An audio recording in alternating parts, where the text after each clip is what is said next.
So I talk about gear a lot on this channel, but there's a few pieces of my kit that are a little bit more mundane that I wanted to talk about today.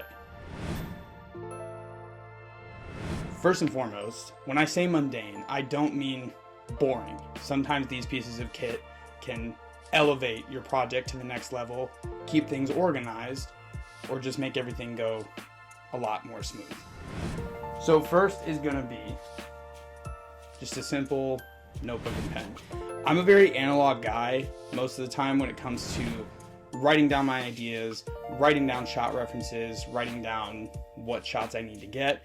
I'm very analog. There's certain aspects where I'll go more digital. If I need to like print out an entire shot list, it's a lot easier to do that than hand someone a notebook and pen in my chicken scratch handwriting, of course. But a notebook and pen, it can be a composition notebook and a Bic pen. I choose this little like passport size pocket one because I can have it with me in my back pocket everywhere I go, whether I'm on set, planning, going to a coffee shop to write down ideas, workout stuff. Like I can take this with me literally everywhere and every day, and it doesn't take up space. This is one of my favorite things that I use on a day-to-day basis when it comes to this process. Stepping up a little bit, there's a piece that I know a lot of filmmakers out there always talk about, and it is storage. Storage is one of the most crucial things that I've come to learn throughout this process for me. When I first started, I bought like one SSD, which was this SanDisk Pro 1 terabyte SSD. And I was like, 1 terabyte is going to be fantastic storage. It's a terabyte. It was nothing.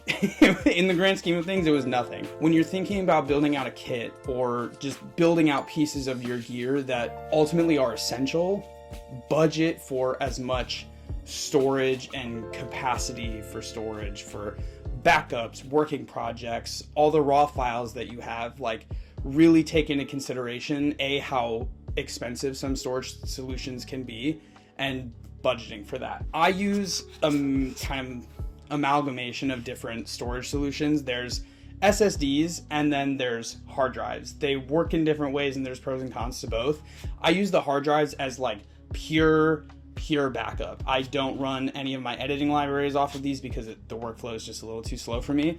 I run most of my editing off of the SSDs, but then when these projects are done, I move them over to the hard drive. So you can find a workflow for you that fits and works, and once you find it, stick to it, rely on these. They will be your saving grace at some point down the line, for sure. Next is a piece of kit that I've had for a while, and it's not inherently a filmmaking piece of gear. It's something that, anyways, it's a laptop. Y'all know what I'm talking about. This laptop for me became like a godsend because, so for example, this is a MacBook M2 Pro, which I bought certified refurbished from Micro Center a couple years ago, because before that, all I had was, it was a 13-inch MacBook Pro from like, I think 2017, and it was still running Intel. And when I started editing Wagon Wheel, I found out very quickly that it just couldn't keep up with the workflow and the file sizes coming off of Blackmagic camera and filming in B-RAW. So it couldn't keep up. So I upgraded to the M2 Pro, and since then it has been a godsend. You don't need to go out and buy the most expensive MacBook Pro or MacBook Air or whatever you decide to use and whatever's within your budget. However, I would definitely recommend saving and investing in a good machine that can run all your apps, whether you're an Apple Suite user with Final Cut, Motion, those apps, or if you're an Adobe program guy. All of those programs run very well on the more updated modern MacBook Pro series laptops, whether you get a refurbished M3 or the M4s. Even if you have the budget to fully spec out an M4 Max, good on you, brother. Do it. My MacBook I edit everything on this laptop, and I don't know where I would be or what projects I would necessarily be able to do if I didn't have it. So that's my next piece of kit for you.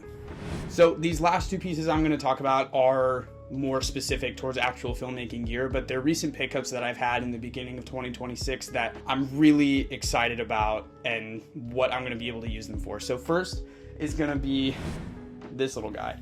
This is the Small HD Action 5. It's about 3 or 4 years old, and when Small HD first announced this was kind of their answer to people who wanted small HD monitor quality on a budget, because a lot of us first starting out, like, we are really on tight budgets. So I think when this came out, the retail price was like $330, which for Small HD is outstanding. Most of their monitors you can't find them under $1,000, used or otherwise. Sometimes they run like super sales or B&H. Like right now, the Indy 5 is on sale at B&H for like $848 or somewhere around there. But I found this from a local creative down in Brooklyn who's selling it.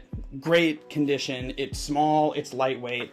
I wanted this as a replacement for the monitor that I was running on my FX30, because in the event that I'm running both the FX6 and the FX30 at the same time, I wanted the same manufacturer on both monitors, and I wanted as close as I could get to like a similar color calibration. It's not like the most color accurate monitor in the world, but considering that I got this for $200 and it's wildly closer to my Indy 7 than the Feel World one that I was running beforehand, this was like an amazing pickup for me, and I was really, really excited about it. So I will definitely be utilizing this a lot more in the year to come.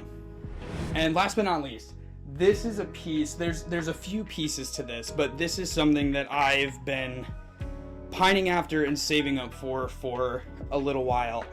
And it's a wireless transmitter and receiver kit. I had purchased the Shimbal TP Max from B&H back in like August, and when I was using it, it's not a bad system. If you're really on a tight budget and you just need a transmitter and receiver that's connected to just a reference monitor, and you're not having someone pull focus, or you just need, like, you're filming yourself and you just need that reference, like, it worked for what it was at the time and for what I needed it for in those moments. But now it's become very apparent that I would like to have a reliable and solid director's monitor, or I might be wanting to pull like a first AC and focus puller onto some of my projects. So this upgrade was something that the second I had them in my hand, I was so excited. I got the Axoon dual band CineView 2 SDI, along with their kind of V-Lock adapter.